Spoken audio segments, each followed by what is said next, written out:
ಇಲ್ಲಿ ನಿಮ್ಗೆಲ್ಲರಿಗೂ ಕೂಡ ಡೌಟ್ ಇದೇನೆಂದರೆ ಇವತ್ತು ರಜೆ ಇದೆಯಾ ಅಥವಾ ನಾಳೆ ರಜೆ ಇದೆಯಾ, ಸರ್ಕಾರದವರು ರಜೆನ ಏನಾದರೂ ಡಿಕ್ಲೇರ್ ಮಾಡಿದಾರಾ ಅಂತ. ಯಾಕೆಂದರೆ ಎಸ್ ಕೃಷ್ಣ ಅವರು ನಿಧನರಾಗಿದ್ದಾರೆ, ಅದರಿಂದ ಸರ್ಕಾರ ಏನಾದರೂ ರಜೆ ಘೋಷಣೆ ಮಾಡಿದ್ದೇ ಇಲ್ವಾ, ಏನು ಕನ್ಫ್ಯೂಷನ್ ಇದೆಯಲ್ಲ, ಇದ್ರ ಬಗ್ಗೆ ನಿಮಗೆ ವಿತ್ ಪ್ರೂಫ್ ಸಮೇತ ಈ ಒಂದು ವಿಡಿಯೋದಲ್ಲಿ ನಿಮಗೆ ತಿಳಿಸ್ಕೊಡ್ತೀನಿ. ಸರ್ಕಾರದಿಂದ ಲೇಟೆಸ್ಟಾಗಿ ಏನೊಂದು ಅಪ್ಡೇಟ್ಸ್ ಬಂದಿದೆ ಅದ್ರ ಬಗ್ಗೆ.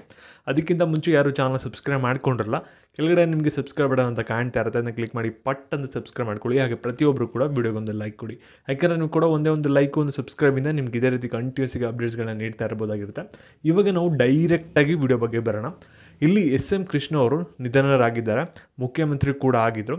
ಆ ಒಂದು ಕಾರಣದಿಂದಾಗಿ ಇಲ್ಲಿ ಸರ್ಕಾರದವರು ಒಂದು ರಜೆ ಕೊಡಬೇಕಲ್ಲ ಅಂತ ನೀವೆಲ್ಲರೂ ಕೂಡ ಯೋಚನೆ ಮಾಡ್ತಿದ್ರೆ, ಮತ್ತು ನಿಮ್ಗೆಲ್ಲರಿಗೂ ಕೂಡ ಒಂದು ಕಾಮನ್ ಒಂದು ಕನ್ಫ್ಯೂಷನ್ ಇದ್ದಿದ್ದೇನೆಂದರೆ ಇಲ್ಲಿ ಸರ್ಕಾರದವರು ಏನಾದರೂ ಇವತ್ತು ಒಂದು ರಜೆನೇ ಘೋಷಣೆ ಮಾಡಿದಾರಾ ಮಾಡಿಲ್ವಾ ಅನ್ನೋದೇ ಒಂದು ಕನ್ಫ್ಯೂಷನ್ ಇತ್ತು. ಮತ್ತು ಇನ್ನೊಂದು ಸರ್ಕಾರದಲ್ಲಿ ಏನಾದರೂ ರಜೆ ಕೊಡ್ತಾರಾ ಕೊಡಲ್ವ ಅನ್ನೋದು ಕೂಡ ಒಂದು ಗೊಂದಲ ಇತ್ತು.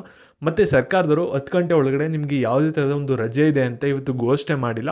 ಅದರಿಂದ ನಿಮಗೆ ಏನಾಗುತ್ತೆ ಅಂದರೆ ಇವತ್ತು ನಿಮಗೆ ಯಾವುದೇ ಥರದ ಒಂದು ಸರ್ಕಾರಿ ರಜೆ ಇರೋದಿಲ್ಲ. ಹಾಗಾದರೆ ರಜೆನೇ ಕೊಡಲ್ವಾ ಅನ್ನೋದು ಒಂದು ಕೂಡ ಕನ್ಫ್ಯೂಷನ್ ಇತ್ತಲ್ಲ, ಅದ್ರ ಬಗ್ಗೆ ಒಂದು ಕ್ಲಾರಿಟಿಯನ್ನು ಕೊಟ್ಟಿದ್ದಾರೆ. ಇಲ್ಲಿ ಖುದ್ದಾಗಿ DK ಶಿವಕುಮಾರ್ ಅವರು ಒಂದು ಪ್ರೆಸ್ ಮೀಟಲ್ಲಿ ಅನೌನ್ಸ್ಮೆಂಟ್ ಮಾಡಿದ್ದಾರೆ. ಆಗಲೇ ಇಲ್ಲಿ ಏನಂತ ಅನೌನ್ಸ್ಮೆಂಟ್ ಮಾಡಿದ್ದಾರೆ ಅಂದರೆ ಇವತ್ತು ನಿಮಗೆ ಯಾವುದೇ ಥರದ ಒಂದು ಸರ್ಕಾರಿ ರಜೆ ಇರೋದಿಲ್ಲ, ಆದರೆ ನಿಮಗೆ ನಾಳೆ ಅಂದರೆ 11ನೇ ತಾರೀಕು ಡಿಸೆಂಬರು ನಿಮಗೆ ಸರ್ಕಾರಿ ರಜೆ ಇದೆ ಅಂತ ಹೇಳಿದರೆ, ಮತ್ತು ಶಾಲಾ ಕಾಲೇಜುಗಳಿಗೂ ಕೂಡ ರಜೆ ಇರುತ್ತೆ. ನಿಮಗೆ ಯಾವುದೇ ಥರದ ಶಾಲಾ ಕಾಲೇಜುಗಳು ಕೂಡ ಇರೋದಿಲ್ಲ, ನಾಳೆ ಗೌರ್ಮೆಂಟ್ ಹಾಲಿಡೇ ಅಂತ ಸರ್ಕಾರದಿಂದ ಅಫಿಷಿಯಲಾಗಿ ಅನೌನ್ಸ್ಮೆಂಟ್ ಆಗಿದೆ.